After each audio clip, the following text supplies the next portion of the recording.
Laci Peterson was born on May 4, 1975, to Sharon Anderson and Dennis Robert Rosia.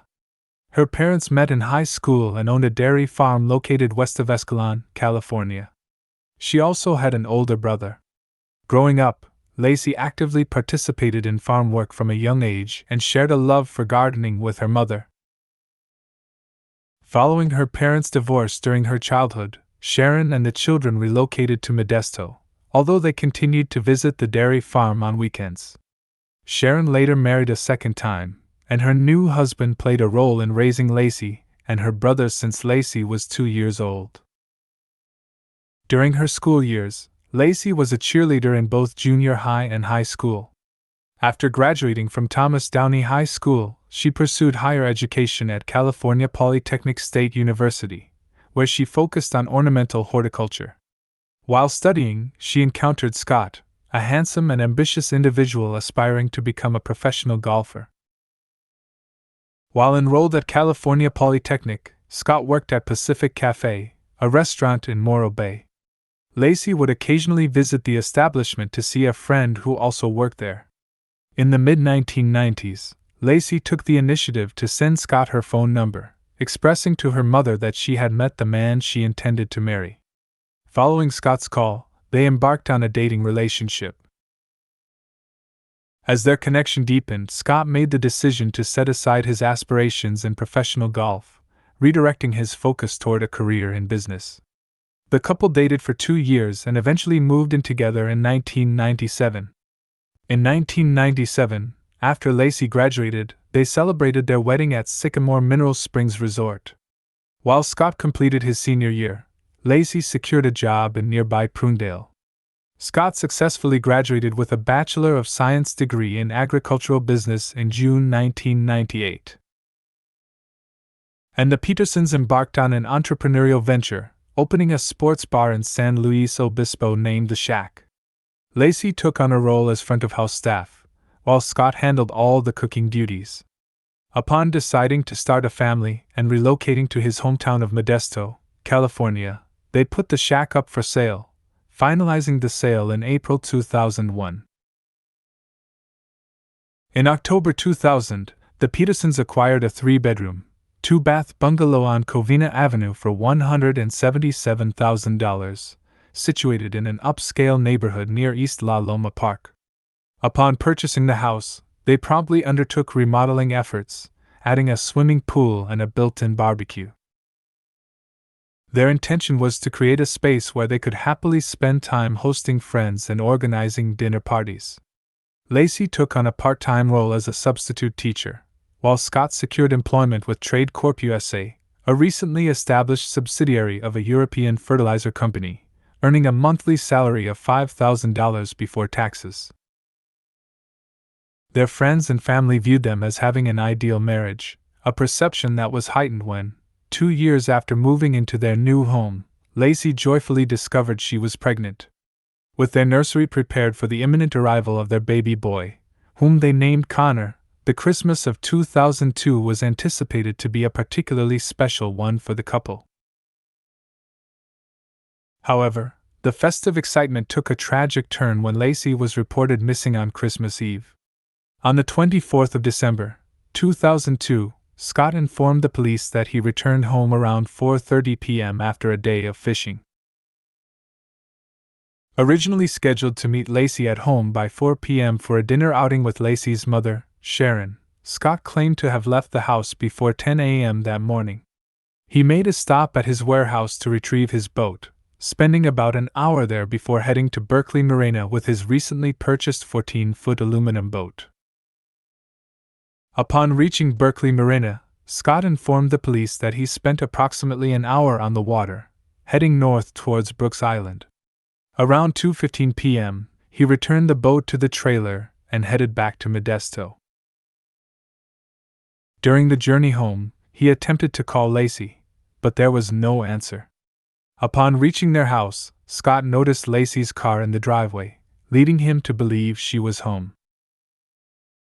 However, he found it odd that their golden retriever, Mackenzie, was outside in the backyard with his leash on, and the back patio doors were unlocked, but Laci was nowhere to be found.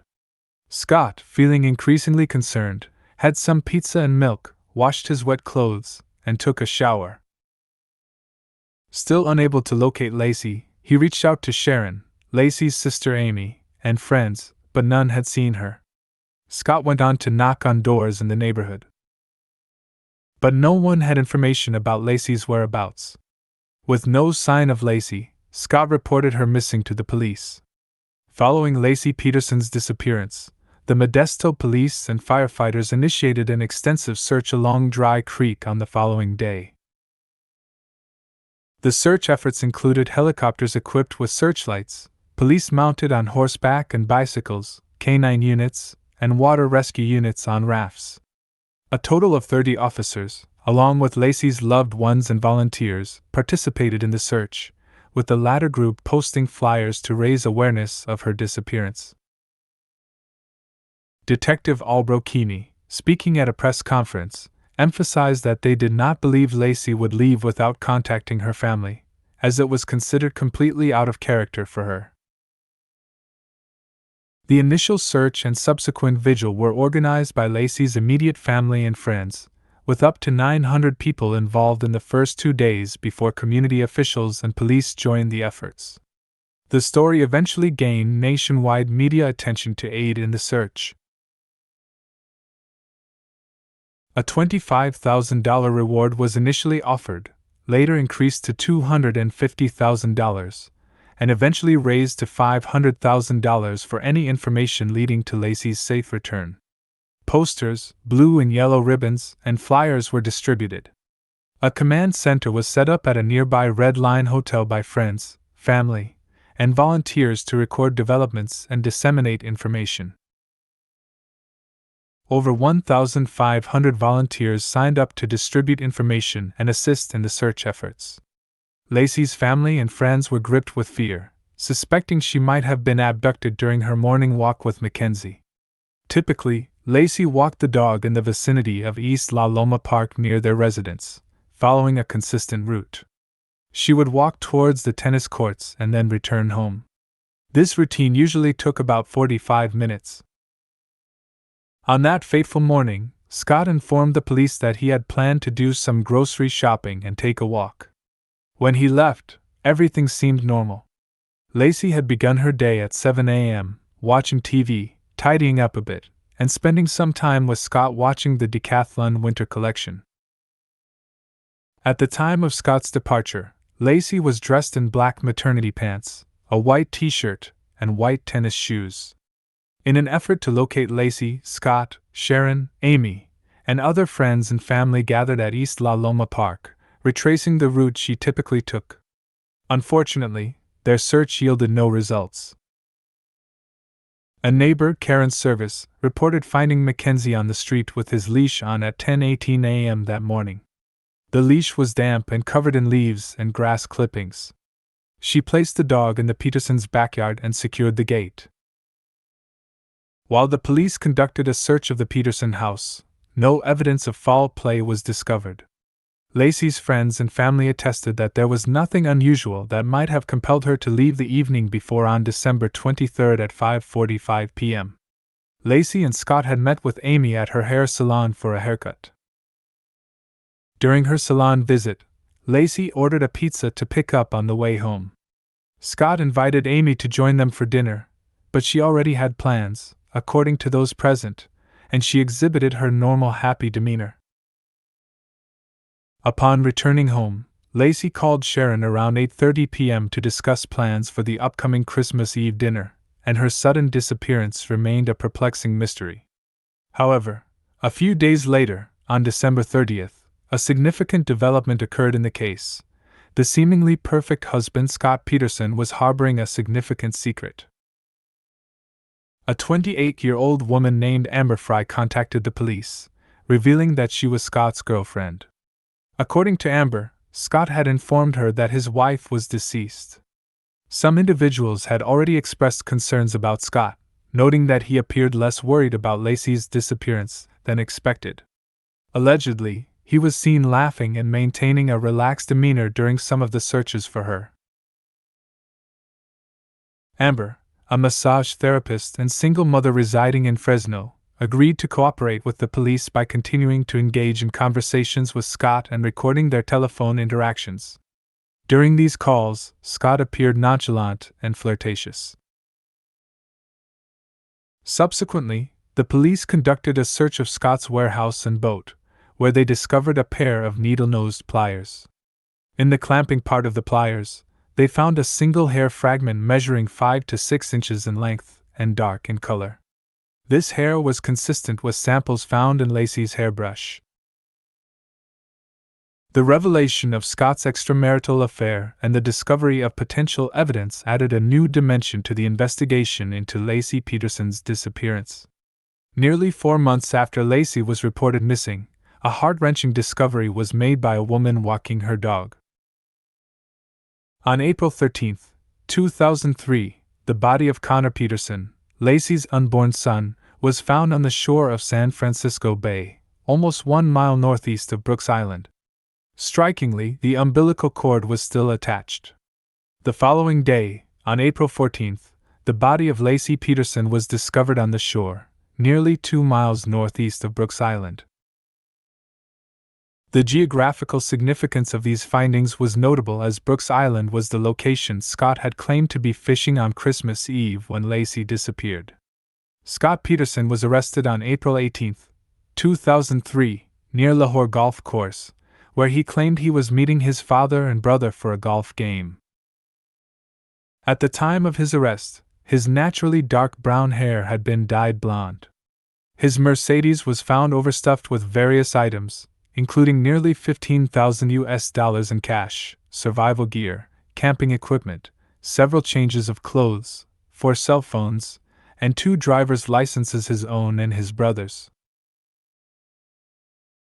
Scott's father, Lee Peterson, explained that Scott had used his brother's license the day before to obtain a San Diego resident discount at the golf course, and that Scott had been living out of his car due to media attention. However, police and prosecutors interpreted these items as indications that Scott had planned to flee to Mexico. On April 21, 2003, Scott faced 2 felony counts of murder with premeditation and special circumstances. Scott pleaded not guilty to the charges. The prosecution contended that Scott was responsible for Laci's death, acknowledging their inability to pinpoint the exact time, location, or method of the murder. Nevertheless, they asserted possessing sufficient evidence to establish his guilt beyond a reasonable doubt. According to their argument, trouble arose in November 2002 when Scott initiated an affair with Amber, seeking more excitement in his life beyond his monotonous job, mundane marriage, and parental responsibilities.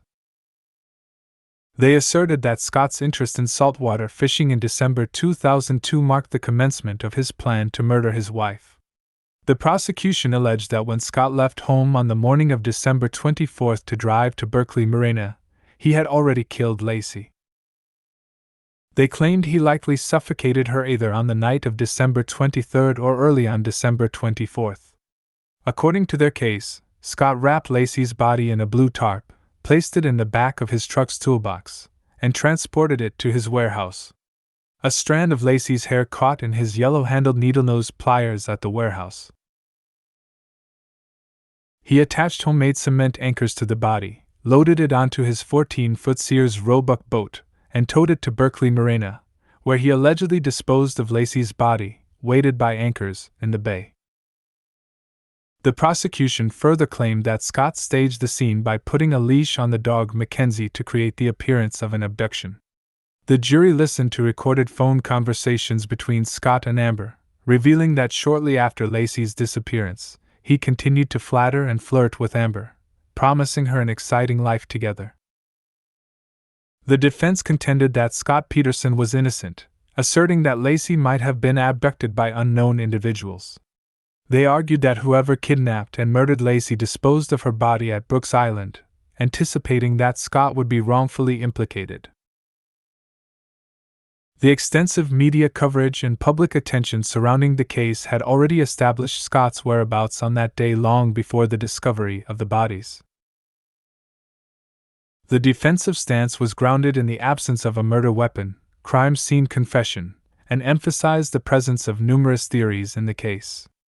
Additionally, the defense presented the argument that an eyewitness observed Laci engaging with men across the street on the morning of the 24th.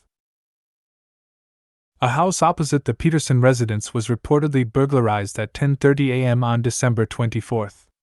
Furthermore, they pointed to other accounts suggesting that Laci was seen walking the dog Mackenzie after Scott had already left for his fishing trip. The defense asserted that Laci was alive when Scott left on the morning in question, emphasizing the crucial aspect of determining the exact time of Laci's and Connor's deaths.